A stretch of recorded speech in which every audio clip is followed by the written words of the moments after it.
Vamos a hablar ahora del trabajo y para eso me encuentro en el estudio mayor de Curradio a mi siniestra Ana Laura Fernández, economista, investigadora, docente de la Universidad Nacional de General Sarmiento y docente de la UBA. Luego a mi diestra Alejandro Ferrari, abogado laboralista, asesor sindical, docente universitario y ex asesor del ministro de Trabajo 2019-2023. Y una vez más aquí con nosotros, Juan Martín Graña, doctor en Economía, investigador independiente del CONICET, profesor de posgrado en UNSAM y Universidad de Quilmes, especialista en mercado laboral, bla, bla, bla, bla. ¿Cuánto currículum? Me agotan, me agotan. Buenas noches, ¿cómo están? Buenas noches. Muy bien, gracias. Tal, buenas noches. Bueno, yo tiro una punta, después saben que ustedes son los que saben. Yo del trabajo lo único que sé es que yo trabajo, lo cual no es poco. Y lo que decíamos, el trabajo, hay gente que por guita es capaz de cualquier cosa, hasta de laburar, ¿no? Vamos a... Bueno, hablemos del trabajo hoy en la Argentina. Abrí vos el juego, Juan, y vamos cediendo la palabra a los invitados. A ver, lo que veníamos practicando allá atrás para hacer un acto en 3 pasos, digo, me parece que cada uno puede poner el foco en lugares distintos, ¿no? Mañana es el 1 de mayo, el Día del Trabajador, y me parece que hay como 2 grandes cuentos respecto a cómo llegamos acá, ¿no? En un proceso largo o más corto, podemos hablar de los últimos 10, 12 años donde la economía argentina no funciona bien, pero seguramente el último año bajo el gobierno de Milei tiene sus particularidades, ¿no? La gran crisis a comienzo del 24 y una política laboral muy, muy nociva para el sector trabajador. Pero me parece, o yo pondría el foco, no sé mis compañeros de mesa dónde lo van a poner, me parece que lo que a mí más me preocupa es las perspectivas, ¿no? La composición del modelo económico de Milei pone al sector trabajador en una posición muy pasiva, con una recuperación muy pobre de las remuneraciones y una agenda de reformas laborales muy regresivas que ahora el Fondo Monetario en el último acuerdo y nuevo endeudamiento va a presionar muy fuerte. Entonces me parece que acá hay, como decía, 2 grandes cuentos donde la historia que venimos, la historia corta es mala, pero me parece que yo tengo más preocupación respecto a lo que va a venir en los próximos meses y años bajo este gobierno que de lo que ya pasó. Bien. No es lo que se dice un optimista. Siempre, siempre, siempre. Woody Allen decía, uno se queja, pero siempre el presidente nuevo que viene es un poquito peor que el anterior. Bueno, no sé, ¿quién toma la palabra? ¿La dama, el caballero? Puedo seguir yo. ¿Qué tal? Buenas noches. Bueno, por un lado coincido con Juan en términos de la falta de optimismo a futuro y del escenario sombrío actual. Y un poco sí, tal vez yéndome al pasado, aparecen, ¿no? Estas ideas que no son nuevas, que tampoco se buscan vender como nuevas, digamos la verdad, ¿no? Porque hay una reivindicación de la década del 90 y de las políticas que se implementaron en ese momento que, como decía Juan, no es que van a tener al trabajo como centro y no aparece la preocupación en la esfera pública por las condiciones de vida de los trabajadores, algo que se fue perdiendo y aparece esta idea de que nos está yendo bien, que la economía está creciendo, que el empleo está bien, que los salarios están bien, y lo cierto es que los salarios no alcanzan y que los trabajadores como colectivo estamos sufriendo muchos embates en términos de la dinámica, por ejemplo, de las políticas laborales, de las políticas de ingreso, que son recetas que ya probamos y que ya sabemos que no nos llevan a buen puerto, ¿no? Entonces, también comparto esa preocupación por la situación actual, por el futuro y por la repetición de historias que ya conocemos. Sí, eso es tal vez... Pinti hablaba de un país tartamudo, ¿no? Alejandro. Bueno, yo voy a poner el foco en lo único que sé, que es en las normas laborales, ¿no? Creo que estamos asistiendo a un reordenamiento regresivo del derecho del trabajo descomunal. Yo creo que como no se ha visto desde la dictadura, desde que la dictadura en el 76 modificó la ley de contrato de trabajo y prácticamente eliminó 1/3 de sus artículos. El golpe fue el 24 de marzo. El 2 de abril del 76, una semana después, hubo un paquete de reformas que modificaron peyorativamente la mayoría de los artículos de ley de contrato de trabajo. Eso luego se recuperó, se fue recuperando con la democracia. Pero yo veo un paralelo porque Milei asumió el 10 de diciembre y antes de fin de año ya había sacado un DNU 7023, donde barrió prácticamente con un montón de derechos de los trabajadores. Ese DNU, en su parte laboral, y solo en su parte laboral, está parado. Lo paramos los abogados de la CGT y la CTA. Se hizo un trabajo conjunto, se hicieron medidas cautelares y hay una sentencia que tiene por inválido el DNU 7023. Eso está en la Corte y bueno, y hace desde enero del 2024 que lo tiene ahí y seguramente no lo va a resolver. Luego se impulsó la ley bases y la ley bases tomó algunas cosas del DNU, no todas, pero de todos modos completó un ordenamiento regresivo muy importante. Entonces, cuando yo escucho decir que hay una reforma laboral que viene, a mí me gustaría decir que ya vino. O sea, el futuro ya llegó hace rato y los derechos de los trabajadores en lo que va a vivir en Milei retrocedieron mucho. Lo que me pregunto es cuánto más se quiere que retroceda. Así que, si ustedes eran pesimistas, yo soy más. Qué lindo es dar buenas noticias, decía de la Rúa.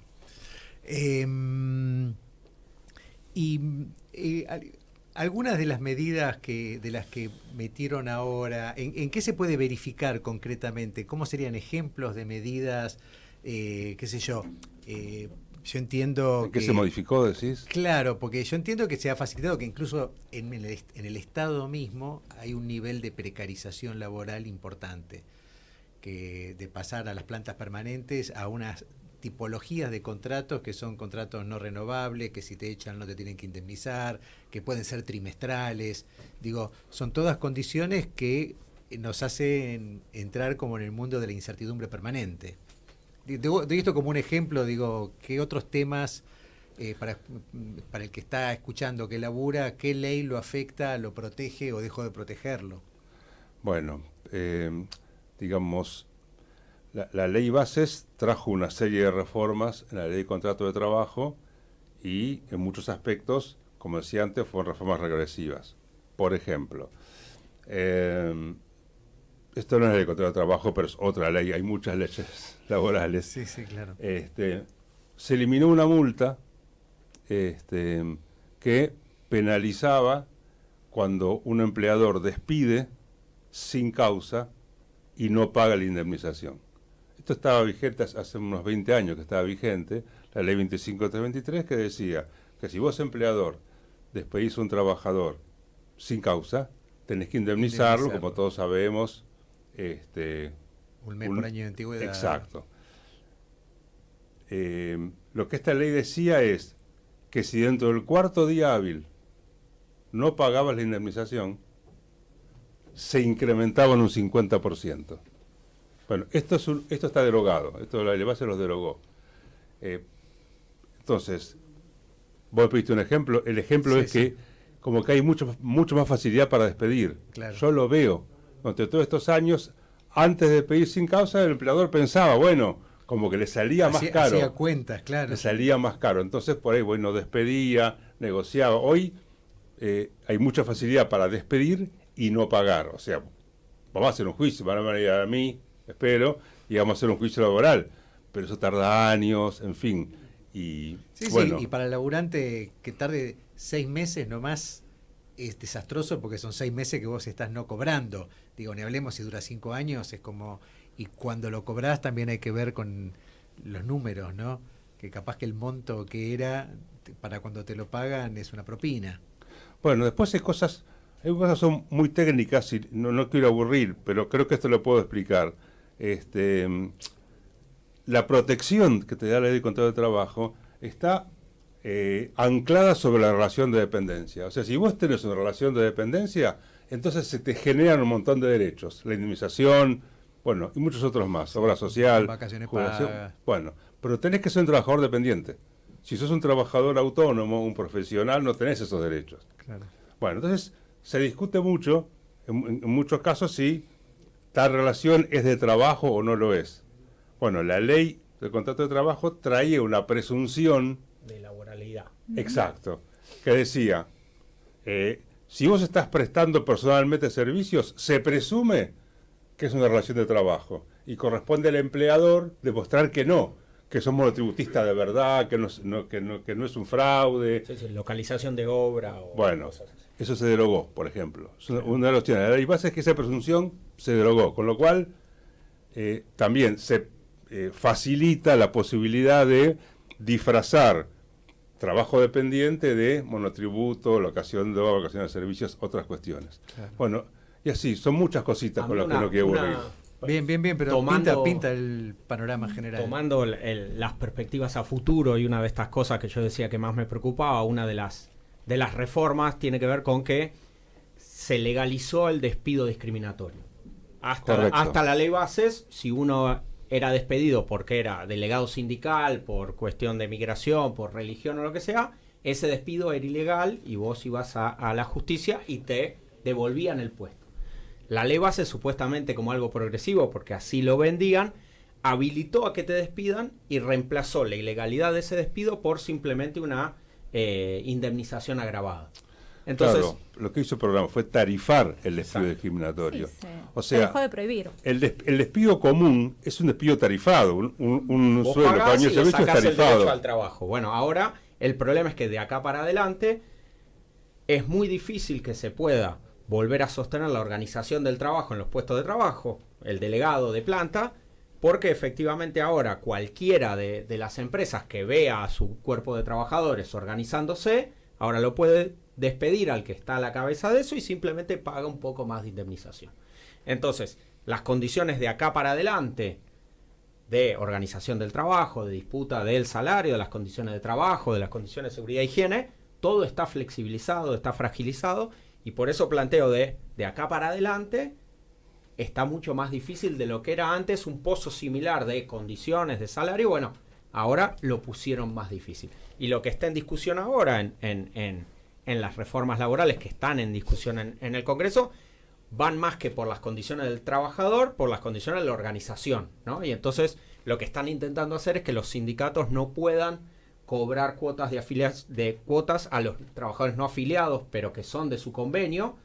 ¿Por qué? Para fragilizar a los sindicatos, claro, para que no puedan enfrentar a las empresas en los conflictos. Entonces, lo que vemos es que estamos, en términos del mercado de trabajo, en un pozo del que el gobierno se está encargando de que nos mantengamos ahí, porque lo que decía Ana, varias de las políticas que están haciendo implican ponerle un techo a las condiciones para no recuperar lo que era antes, que no era gran cosa, pero lo que era antes de la devaluación de diciembre del 23, y está modificando las relaciones de fuerza en términos del trabajador, la empresa y la organización, como para que nunca se puedan recuperar.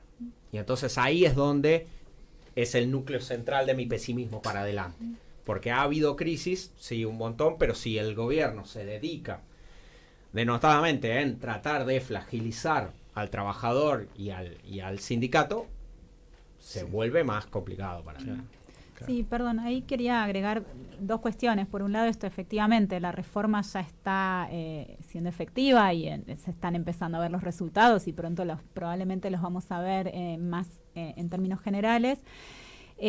Sumando el pesimismo, yo creo que ahí hubo, por lo menos a mí en lo personal, me resultó distinto, me puse más pesimista cuando se aprobó a través de la ley bases, ¿no? Porque una cosa es un decreto flojo de papeles, intempestivo, que tuvo cierta resistencia en las calles, que efectivamente se pudo frenar en su momento, pero luego fue convalidado gran parte de esta reforma por el Congreso, lo cual abre esta posibilidad de que se profundicen las reformas, como decía Juan, que quedan aún en el tintero y que se van mostrando, ¿no? Van apareciendo en declaraciones. Hace un rato hablábamos afuera de las discusiones sobre la duración de la jornada laboral, por ejemplo, ¿no? Se llegó a plantear la necesidad de discutir la reducción de la reforma laboral. Y hoy tenemos un secretario de Trabajo que dice, no, bueno, ¿para qué quieren los trabajadores menos horas de jornada laboral? ¿Qué van a hacer después en sus casas? Y después, yendo por el lado no de las leyes laborales, pero sí de las instituciones que regulan las relaciones laborales, hay un punto que me interesa resaltar, que es que más allá de que tal vez en las tasas de desempleo hoy no vemos el dramatismo de la situación, sí lo podemos ver en los ingresos bajos que tienen los trabajadores. Hoy los salarios están en un nivel en el cual trabajar, tener un salario en blanco, tener nivel educativo alto no es suficiente para no vivir en la pobreza, porque con el aumento de precios que hubo, los salarios no pudieron ir ajustando, y ahí hay un tema de las instituciones que regulan esos salarios que tienen que ver con el salario mínimo y con las negociaciones colectivas que no están funcionando, no están sirviendo para que los salarios efectivamente sostengan el poder adquisitivo, ¿no? El salario mínimo hoy está en un nivel que es similar al de los 90 en términos de que se vuelve un salario que no es operativo, es tan bajo que no sirve de piso para nadie, ¿no? No es un buen instrumento, no está funcionando como instrumento. Y tampoco se está negociando, lo está decidiendo unilateralmente el sector público, el Estado, en todo caso con acuerdo de los empleadores. Y en el caso de las negociaciones colectivas, públicamente, ¿no? El gobierno ha dicho, no se van a homologar convenios que vayan por encima de un determinado porcentaje, eso es otra forma de limitar, de condicionar la negociación colectiva y los aumentos salariales. Y para dejarles un poco, también tirarles la palabra a mis compañeros, estamos hablando, como decíamos recién, de las relaciones laborales asalariadas, registradas, que están siendo muy golpeadas, y cuando esos trabajadores estamos, por suerte yo estoy en esas condiciones, siendo muy golpeados, los que no llegan a ese tipo de relación laboral, los que están trabajando en relaciones no registradas, lo que habitualmente llamamos en negro, trabajan en condiciones todavía peores. Cuando se flexibilizan las condiciones laborales de los mejores puestos de trabajo, claro, las de los peores indefectiblemente van a estar peor, y ni hablar del que hace changas, del que trabaja en la calle. La precarización general, sí. Exactamente. Me gustaría retomar algo que decías vos acerca de la cuota solidaria de los sindicatos, que está el proyecto de eliminarla. Estaba eliminada el DNU 70. Exacto. Pero bueno, Sí. como dijimos, está parado. Ahora hay nuevos proyectos para eliminarla. Pero me interesa detenerme en eso, porque conceptualmente es una discusión ideológica, digamos. Los que estamos por las soluciones colectivas, por la cuestión de la solidaridad, hoy estamos en baja, digamos, ¿no? Lo que está en alza es la cuestión individual. Yo, y el resto no me interesa. La cuota solidaria es justamente eso, es lo colectivo. ¿Qué es la cuota solidaria? Digamos, los afiliados de los sindicatos pagan la cuota sindical, como cualquiera que está, no sé, en un club paga su cuota. Pero como los sindicatos conciertan convenios colectivos, como decías vos recién, aumento de salario, condiciones de trabajo y otras cosas, no solo para los afiliados, sino para todos los trabajadores de la actividad. Entonces la ley prevé que los no afiliados solidariamente pagan, no como la cuota sindical, pagan menos, pero pagan porque el convenio los abarca. Y la justificación está bien, pero el discurso ¿cuál es? ¿Y yo por qué voy a pagar? Si yo no soy afiliado, el sindicato te está robando. Ese es el discurso, claro. Y esa es la fundamentación del proyecto de erosión de la cuota solidaria, que es, como decías vos recién, lo que hace es debilitar financieramente a los sindicatos y su poder de actuación. Sí, entiendo que eso, también le pega más a los sindicatos que ya son más débiles, ¿no? Lo cual termina generando una mayor heterogeneidad entre trabajadores y dificultando justamente después las acciones colectivas. Mira, en estudios tenemos varios sindicatos y hay algunos que tienen una alta tasa de afiliación. Entonces, esto no nos afecta tanto. Claro. Pero hay muchos que no. y sindicatos grandes llamaría la atención, como Comercio, u otros, tienen una muy baja tasa de afiliación. Entonces la cuota solidaria por eso es muy importante para ellos. Perderla prácticamente es impide que funcione. Claro. Y ahí hay una cosa que traía Ana respecto a hasta qué punto esto es repetir viejas historias que ya sabemos que terminan mal, ¿no? Un modelo económico de un dólar muy barato, donde es mejor importar e ir a vacacionar afuera, y eso destruye la producción nacional, el turismo nacional. Pero también lo que están haciendo Milei y el Fondo Monetario es tomando todas estas reformas regresivas que ya en otros momentos se han propuesto o aplicado en diferentes lugares, y la meten en una coctelera y dicen hay que aplicarlo acá. Esto de la cuota solidaria lo hizo Temer en Brasil después del golpe a Dilma. Esta idea de reducir la cobertura de la convención colectiva, como que menos trabajadores estén cubiertos por la negociación sindical, es algo que el Fondo Monetario viene diciendo en todos lados. ¿Por qué? Porque hace más heterogéneo el mercado de trabajo, fragiliza la posición de los trabajadores, entonces todos los empresarios tienen posibilidad de diferenciar más los trabajadores. Y todo eso, más allá de si uno está de acuerdo o no con eso, tiene un reflejo en la sociedad que te hace una sociedad más desigual, más heterogénea, donde el trabajar no te asegura un piso de derechos similar. Entonces ahí empieza peor una carrera del individualismo, donde yo me conseguí mis propias condiciones mejores, el sindicato son todos ladrones. Sí, aparte para el patrón es mucho más fácil negociar individualmente claro, que hacer negociación colectiva, eso es obvio, ¿no? Sí, bueno, eso es... No, quería agregar además lo que aparece, el coqueteo con la eliminación de la cláusula de ultraactividad, que es algo medio técnico también, pero los convenios colectivos en Argentina tienen una cláusula que dice que una vez vencido un convenio, hasta que no se vuelva a negociar ese convenio, sigue vigente el anterior. Y eso te garantiza siempre negociar sobre un piso, ¿no? Y de última, propiciar la negociación en el momento en el que te conviene. Frente a esta situación de debilidad y de golpes a los trabajadores en su conjunto y a las organizaciones de trabajadores en particular también, entiendo que ese coqueteo con la eliminación de esa cláusula es otra forma, y Alejandro nos lo dirá mejor, de propiciar negociaciones con sindicatos debilitados en momentos en los que además estén más débiles para negociar, ¿no? Y cuando se cae el convenio y hay que empezar de cero a negociar las condiciones laborales. Bueno, esto ya ocurrió.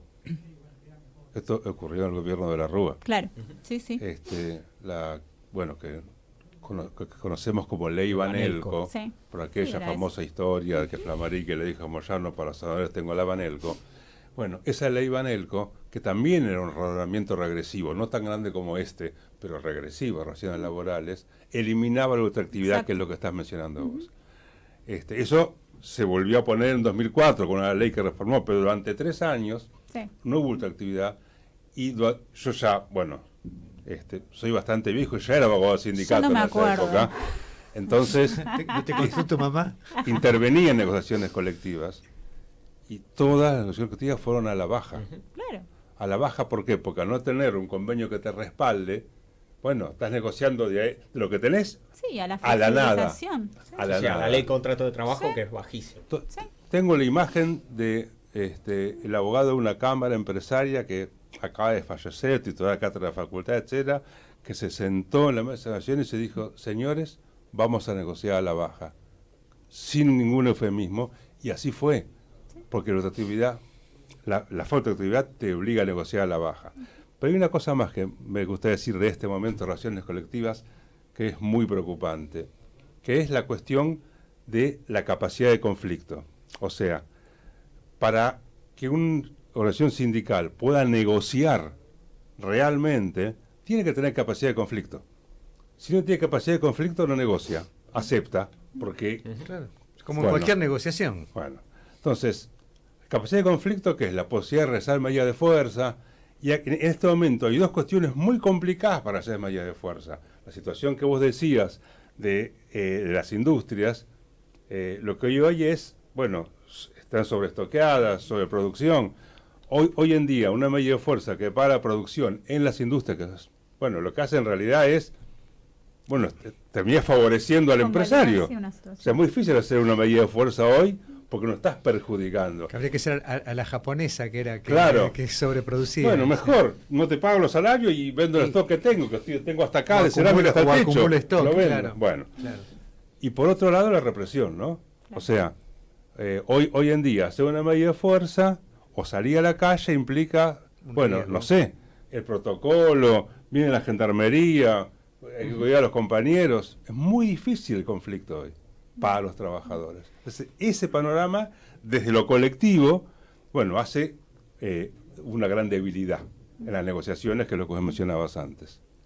Y perdón, quiero agregar una cosa que es más, digo, no es que tenga una evidencia empírica incontrastable, pero es una sensación que vengo teniendo y que tal vez comparten los compañeros, es que también hay una desvalorización de, ¿cómo decirlo?, de los derechos laborales que están asociados justamente a estas relaciones laborales asalariadas, registradas.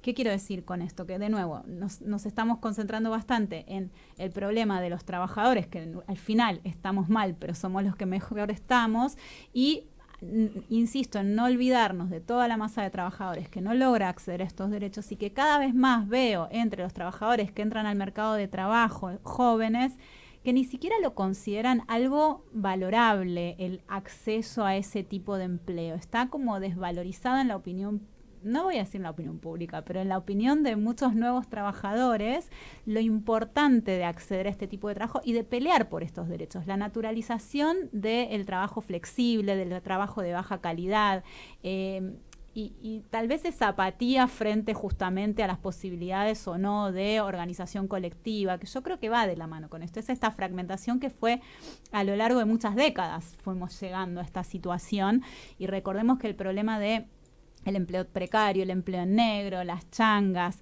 es algo que viene de hace mucho tiempo y que es un hueso muy duro de roer. Aún en etapas de gran crecimiento económico y de gobiernos que se propusieron luchar contra esa informalidad y precariedad laboral, tampoco se logró bajarla a niveles aceptables, ¿no? Yo creo que ese es un problema muy importante que queda fuera de esta discusión, de hecho. Sí, pero es una parte importante en realidad, porque es parte del mercado laboral también. Sí, a la hora de negociar es una presión que tenés ahí muy grande, ¿no? Estás negociando por una parte menor de trabajadores, porque si bien obviamente los derechos que se logran en el mercado formal podrían derramar eventualmente, según dicen algunos, hacia el resto del mercado, tenés trabajadores que siguen quedando afuera.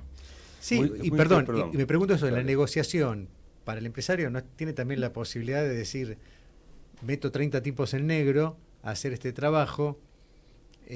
Con la nueva ley les cuesta menos. Claro. El desincentivo a contratar en negro se redujo. Pero vos tocaste un punto muy interesante recién, porque es cultural. Me refiero a los trabajadores que no están interesados en el derecho que pueden tener, en sindicalizarse, en obtener las cosas colectivamente. ¿Pero es eso o es ya que perdieron la esperanza? Mirá, me pregunto yo, ¿no es enfrentarse constantemente a ese mercado de trabajo lo que hace decir, bueno, ya está, no voy a llegar a ese puesto? Es una pregunta, ¿eh? Yo te cuento una experiencia que también no es generalizable, pero es una experiencia interesante que tuvimos en el Ministerio de Trabajo de la gestión anterior, donde yo estaba asesorando.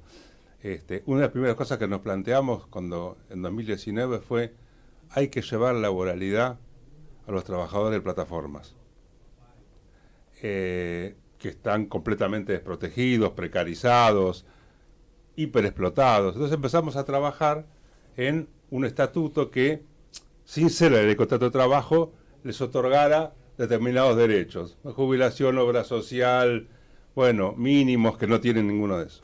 Bueno, eso no se pudo lograr por un montón de cuestiones, también cuestiones internas de nuestro gobierno, donde había desacuerdos, pero a donde voy, que me hizo recordar lo que vos decías, es que en las reuniones que teníamos con las agrupaciones informales de estos trabajadores, ellos no querían la cuestión colectiva. Ellos en general, habían comprado mucho el discurso de soy emprendedor, yo me arreglo solo, yo manejo mi tiempo, no quiero tener un horario, yo si trabajo cobro, si no trabajo no cobro, y eso les parecía bien. No fue tan fácil. Como que está permeada esta cuestión del individualismo aún los trabajadores precarizados. Sí, la pregunta es si conocieron una alternativa o si tuvieron cercana una alternativa, ¿no? Porque, entiendo, he escuchado también esos comentarios. pero a veces pienso que esa cultura se construyó también de alguna Por manera, supuesto. ¿no? Esa idea se construyó a través de años de dificultades de acceder a esos puestos. No, y además casos similares en otros países como España o en Europa, donde efectivamente estos estatutos intermedios han logrado cierto empuje. Ahora, El ejemplo de las trabajadoras de casas particulares, digo, que También. también fue relativamente exitoso. Ahora empeoró todo lo que se había logrado en términos de registración de esas trabajadoras. Se Sí, ahí perdió una parte importantísima en estos me parece últimos también años. este largo proceso de deterioro desde el 2012 para acá, donde efectivamente la precariedad fue aumentando, donde los salarios no mejoraban, fueron horadando la cuestión de la formalidad, y además llegamos a un momento de Milei con un estado de movilización de la clase obrera muy disminuido, sobre todo por el muy mal proceso anterior del gobierno de Alberto Fernández, que hizo que todo este conjunto de golpes sucesivos se dieran en un contexto donde la clase obrera estaba en general desmovilizada, desmotivada y en muchos casos apoyando abiertamente al gobierno de Milei en contra de sus intereses de largo plazo. Ujú. Bien, me gustaría buscar una frase feliz para cerrar esto, pero... Feliz Día del Trabajador. Feliz y la día del trabajadora. trabajador mañana los que tenemos Disfruten. trabajo. Sí, digo, yo estaba, mientras iban hablando, yo me acordaba que, y veo claramente un hilo conductor que empieza con el golpe de Estado del 76 y esto donde siempre el objetivo del poder económico, de la oligarquía, por llamarlo con un término que puede sonar vetusto, pero no, puso toda la energía que pudo en desarmar a los trabajadores organizados, que evidentemente es lo que más les jode. Silencio. Bueno, sí. Estamos de acuerdo. Sí, sí, sí, estamos sí. de acuerdo. Sí. No digo porque es como el hilo conductor donde buscas en tal gobierno con este tiene tal afinidad, tuvo lo otro, la ¿Y qué es lo represión. que Tal te- vez la visión optimista es que sigue jodiendo, o sea, que sigue estando ahí, que sigue siendo una amenaza, ¿no? Para ese poder. Claro. No sé. ¿Y qué es lo que les permite, sí, en sí. definitiva, lograr consolidar y estructurar una sociedad argentina de otra manera? Y como dice Ana de manera optimista, hemos logrado, con un montón de problemas y un montón de fallas, sostener la organización como para que no dejarles triunfar, como hemos visto en otros países vecinos, donde efectivamente la organización del trabajo, la legislación laboral, fue estructuralmente transformada hacia la regresivo y no han logrado volver, ni siquiera en momentos buenos, ni nada. Entonces me parece que es algo para preservar y es algo para estar orgullosos de que hay que seguir Es defendiéndolo. muy fácil retroceder y es muy difícil Ujú. recuperar el retroceso. Es más fácil romper que construir. Mucho más en las relaciones laborales. En todo, pero acá Sí, sí, es por ahí sí. más. Hay una particularidad argentina que parecía algo optimista, que son las comisiones internas. Ujú. Digamos, el desarrollo de la organización sindical en las empresas y en las fábricas es... Sigue vivo. nosotros estamos acostumbrados, porque es nuestro país, pero Claro, vas a es otros un países de diferencial muy Latinoamérica importante. y en las fábricas no hay nada. Los sindicatos son superestructuras. Sí, que van de afuera y visitan. Claro, pero organización de base, eso lo tenemos. Y yo creo que es una pequeña esperanza. Y es ahí, en la punta del ovillo. Ujú.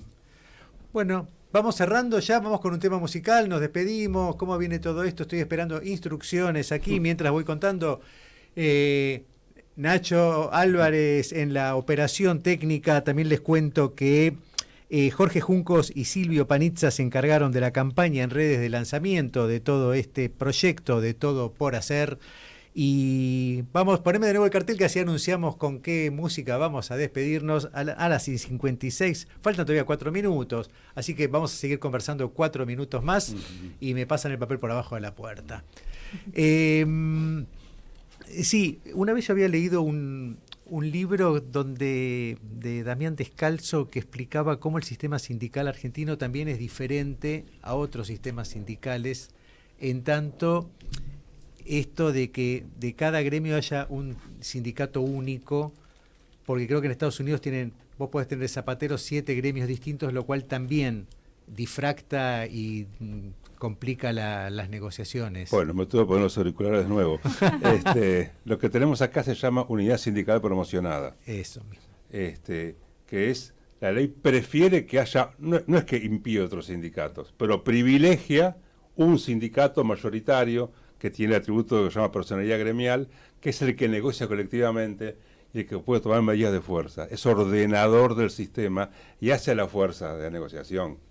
Y en los conflictos. En otros sistemas hay varios sindicatos de acuerdo, no sé, socialista, en fin, Sí, la localidad, cualquier cosa. Y bueno, está bien, es un sistema de pluralidad que por un lado es muy bueno porque tiene mucha libertad sindical, que uno se filia donde quiere, pero cuando llega el momento de ingresar al conflicto, negociar con la patronal, hay una debilidad. Entonces el sistema es fuerte también por eso, también es fuerte por eso.